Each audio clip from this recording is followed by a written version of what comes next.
Welcome.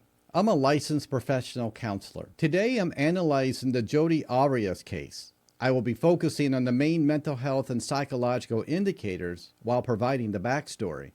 I don't just talk about the crimes, I talk about the psychology behind the crimes and the mysteries that captivate us. I look beyond the facts of the case to understand the why of the crime. Subscribe and like this video if you want to learn more about the mental health and psychological indicators of true crime cases like this one. My analysis is based on my speculations. It's not a diagnosis of anyone involved in this case.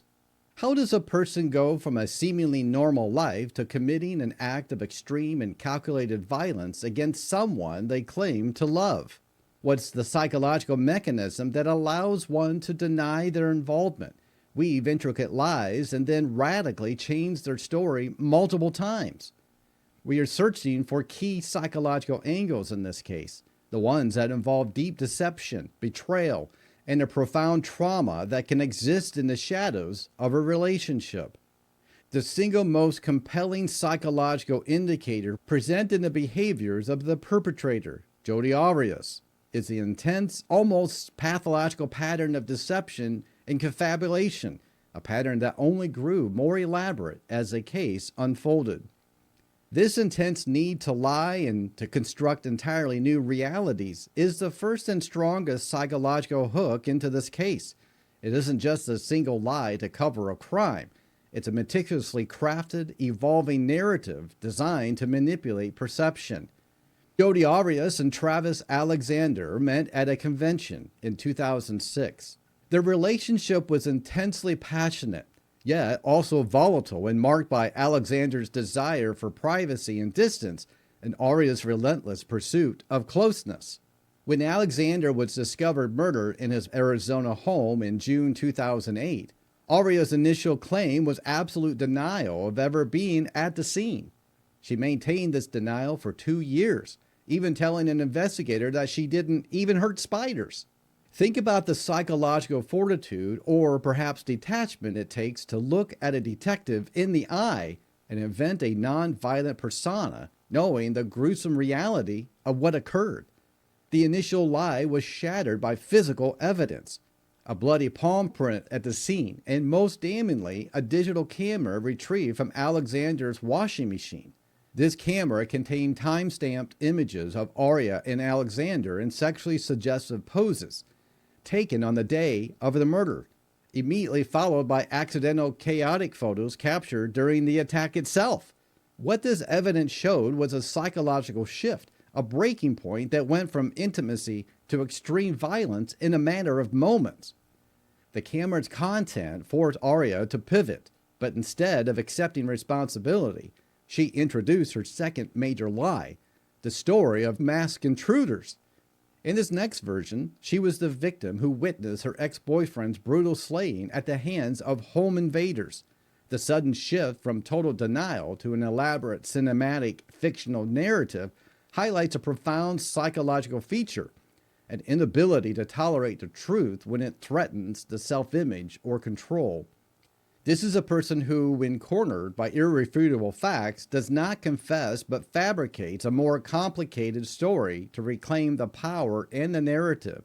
She needed to remain the central important figure in the story, even if it meant being a heroic survivor of a home invasion. This psychological need for control over her own narrative is a deep clue into the motivation for the act itself.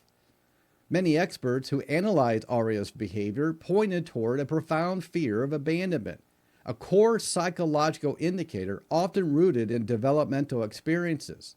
Although Arias initially claimed her childhood was almost ideal, court testimony revealed claims of physical abuse by both parents, which they denied. Whether those specific claims were factual, the underlying fear of abandonment, a critical component of several psychological disorders, became evident in her adult relationships. After Arias and Alexander formally broke up in mid-2007, they continued an intermittent, highly sexual and complex relationship. Alexander was ready to move on, to fully commit to another woman, but Arias was not. She began to exhibit classic psychological warning signs of an intense resistance to the separation, including surveillance behaviors. Friends of Alexander reported that Arias would show up uninvited and unannounced, sometimes hiding in his closet when he was on a date. She hacked into his email and social media accounts, monitoring his communication with other women. This is not simple jealousy. This is a relentless psychological drive to maintain a connection, an extreme reaction to the anticipated trauma of being completely excluded or replaced. The psychological motive of the crime begins to look less like a crime of passion and more like an ultimate desperate act of rejection management. Alexander was preparing for a trip in Cancun where he planned to be with another woman. Arias' trip to his home in Arizona, disguised as a casual detour to connect, was her final psychological attempt to reclaim her place in his life. When this final effort failed, the internal psychological crisis of abandonment reached a peak. For some, the fear of abandonment is so intense that the prospect of being truly separated can feel like a psychological death. The violence in this context may represent a terrifying, misguided attempt to stop the abandonment by permanently freezing the relationship in its final tumultuous moment, ensuring she would be the last woman in his life. The psychological angle that most strongly contradicts the crime of passion narrative is the evidence suggesting a high degree of premeditation, coupled with a chilling emotional detachment in the aftermath. While Arias claimed the killing was a spontaneous act of self-defense, behavior clues discovered by investigators tell a different psychological, colder story. Prior to the trip to Alexander's home, Arias was implicated in the theft of a handgun from her grandparents' home in California. She then rented a car which allowed her to travel discreetly, avoiding mileage tracking on her own vehicle. These are not the spontaneous actions of someone acting in the heat of the moment. These are deliberate, calculated steps that point to a psychological state capable of planning and foresight concerning a violent outcome. The ultimate act of violence itself. Alexander was shot, stabbed nearly 30 times, and his throat was slit. The sheer overkill suggests a level of rage, but also an obsessive, determined focus to silence or eliminate the source of her pain and rejection. The psychological detachment is the most evident in the immediate aftermath of the killing. After inflicting such extreme injuries, Arias attempted to clean the scene. She moved Alexander's body, cleaned the blood, and disposed of the murder weapon in the desert. She then continued on her journey to Utah to meet another love interest, Ryan Burns, acting as though nothing had happened. Psychologically, this is an act of disassociation, a profound disconnect between the emotional horror of the act and the need to maintain an outward appearance of normalcy. She even left a voice message on Alexander's phone days later, a performance of casual concern designed to establish an alibi and deflect suspicion. This performance is a chilling clue into a psychological profile capable of quickly shifting emotional states and prioritizing self-preservation above all else. The sudden shift from hyperviolence to calm, calculated deception highlights a psychological ability to compartmentalize and perform, a very compelling and peculiar factor in this case. When her defense team put forward the self-defense claim, it introduced the final and perhaps the most revealing psychological pattern in the case: the pathological need to assume the victim role and aggressively shift all blame. In this final desperate narrative, Arias claimed that Alexander had become physically abusive and that the killing was a response to an attack. The defense presented testimony suggesting Arias suffered post-traumatic stress disorder and dissociative amnesia, which he claimed explained her inability to recall details of the attack.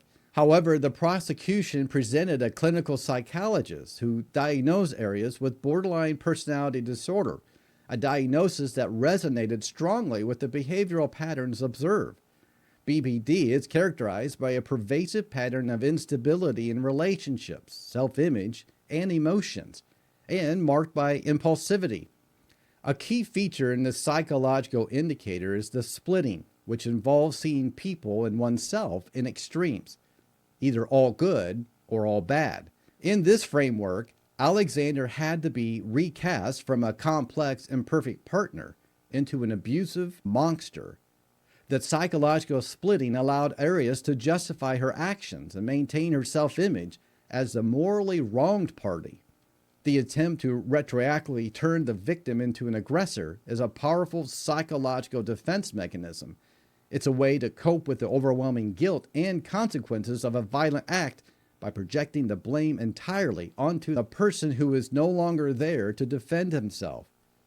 The contrast between the positive, loving journals Arias kept while in the relationship and her later claims of abuse in the court created a massive curiosity gap that the jury had to bridge.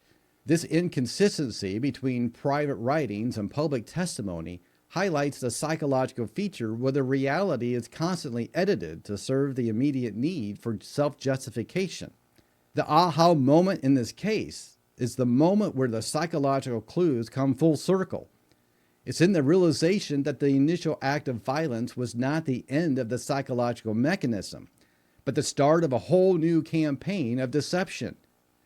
Arias' psychological response was a series of continuous, calculated efforts to control the narrative, from wiping up the blood to her final tearful performance on the witness stand.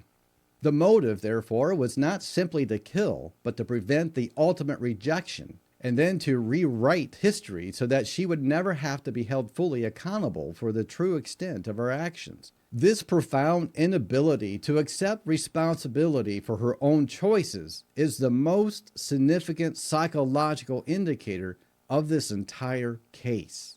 What did you think about this case? Were there any elements that stood out to you? Let me know. And if you want more mental health analysis of true crime stories like this one, be sure to subscribe for more. If you found this case compelling, be sure to watch this next story. It will make you more aware of your surroundings. Thank you for joining me today. Until next time, stay curious, stay safe.